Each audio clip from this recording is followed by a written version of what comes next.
In this video, I want to talk small, easy, actionable things that you can do to make your life a more productive one.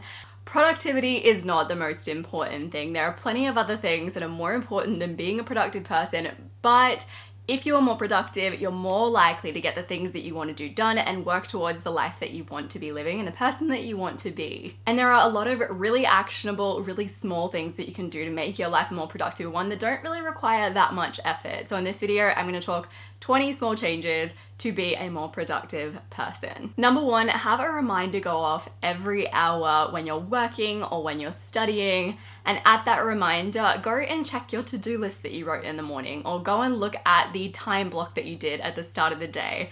Look back and make sure that you're actually on track and on task. You're not just wasting your time doing things that were kind of like exciting and intriguing in the moment but aren't getting you anywhere. Number two, create a really easy one-click way to capture your thoughts.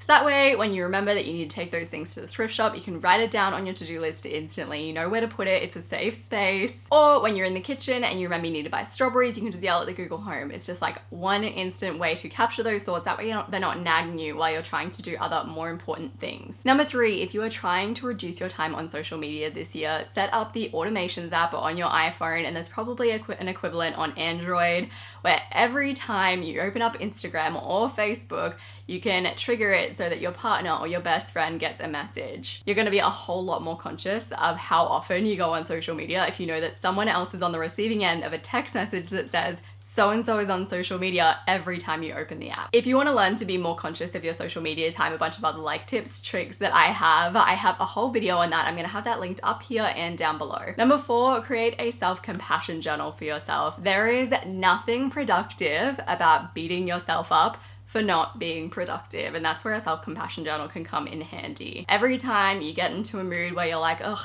like, why am I wasting my time? Or why can't I just get this done? Or why am I not taking action? You can revisit your self-compassion journal and approach it from a place of grace. Just give yourself a little bit more grace, and as a result, you're going to be a more productive person. Productive people are self-compassionate people. If you want to learn a little bit more about self-compassion, how that works, I have a good video on how to be nice to yourself that sort of walks you through all the steps of self-compassion. I'm gonna have that linked up here and down below. Number five, declutter and organize your phone so that it's indistractable. I have a whole video on how I did this to my own phone. I'll have that linked up here and down below. Number six, set up your tech and your lights so that at a certain time in the night, they turn off or they start turning off. That way you have a better sleep, and as a result, you're a more productive person. 100%, if I have a bad sleep, I know the next day will not be anywhere near as productive as the days when I have a good sleep. Number seven, have a list of healthy snacks that you can go back to every time you're feeling hungry.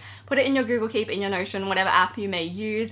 Because if you have nutritious snacks on hand and you have like an easy to access list of them, you're more likely to eat a little bit more healthily. So you won't get that crash where you just don't feel like doing anything because you're fueling your body with the right things. Number eight, when you get out your mug of a morning for your morning coffee, stack on the habit of also getting out a big water bottle and filling that up with water while the kettle boils. Once again, this is about filling your body with the things that it needs in order to be a more productive and probably more energetic person, which leads to more productivity. Number nine, set up your Google Home so that whenever you get home from work or at a certain time of the afternoon, an alarm goes off for 20 minutes. Use that 20 minutes to do a big tidy of your house, or you can use it to do whatever activity you know will energize you the most. So for me, I like having a 20-minute tidy because then I know the next day I'm gonna be a more productive person. I'll walk out into this nice, fresh, clean space.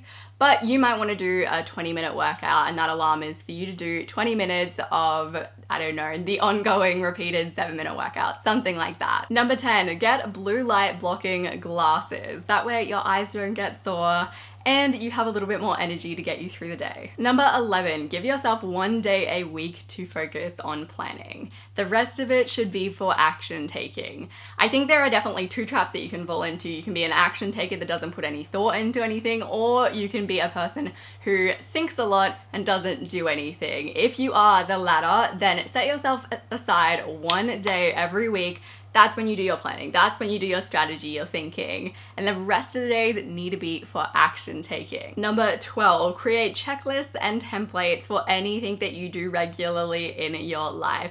I'm such a checklist gal. There's actually a good book, it's called The Checklist Manifesto. I didn't read the entire thing. The gist of it is checklists will make your life easier. So if you can create them to make your life easier, do it. Number 13, time block your days. I love doing a time block of my day in advance. I don't really love doing time blocking a week in advance. I've talked about this before. I just find that telling myself what to do a week ahead of time, I just don't tend to follow through. But if I do it the night before, it's much easier for me to actually follow through on the time block that I've set out for that day. It also gives me like a really good visual of how my day is going to flow and something really good to go back to throughout the day to be like, okay, am I sticking to this? If not, like, what do I need to adjust so that it still flows and I get these things done? Number 14, give yourself 1 month to trial out the habit tracking apps, the productivity apps, the note-taking apps that you've been wanting to try, and then give yourself a deadline in 1 month to pick the ones that you're going to use for the next year. I think it's so easy to get caught up in finding the perfect tool that'll make you the productive person that you want to be, that'll make you the goal-getting person that you want to be. By trialing them all, you get to satisfy that one part of your brain that's like, I need to find the perfect tool. But by giving yourself a deadline, you force yourself to make a decision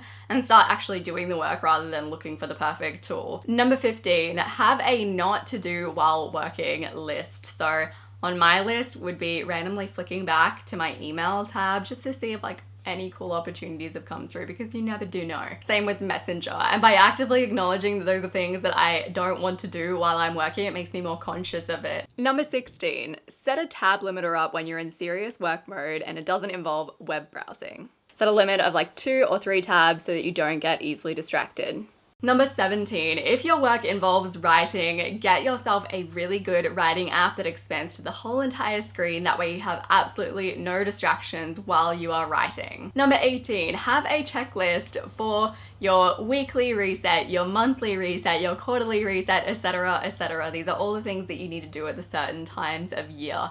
It'll make your life go a little bit more smoothly, that way you're not stressing so much and you're a more productive person as a result. Number 19, make your week simpler by following my intentional life challenge, specifically the Simplify Your Weeks video. I really liked that video. I think the workbook is really valuable. I'm gonna have it linked down here and up here somewhere. Actually sit down and fill out that worksheet and then get intentional about simplifying your weeks ahead. That way you have more time to do the productive things in your life that are getting you the most return. Number 20, look at the healthy habits that you're trying to build in your life. And since it's sort of the start of 2020, maybe you've been wanting to exercise, maybe you've been wanting to eat a little better. Look at those habits that you're trying to kick off and trying to be consistent with and ask yourself 3 questions. How can I make this habit easier to do? How can I make this habit more appealing? And how can I make this habit more likely to happen? I dive a little bit deeper into those 3 questions in my video on how to create your happiness plan. And I'm gonna have that video linked on the screen and down below so you can dive a little deeper if that's something that you're interested in as well. I appreciate you so much. Make sure to head on to that video to learn more, and I will see you soon.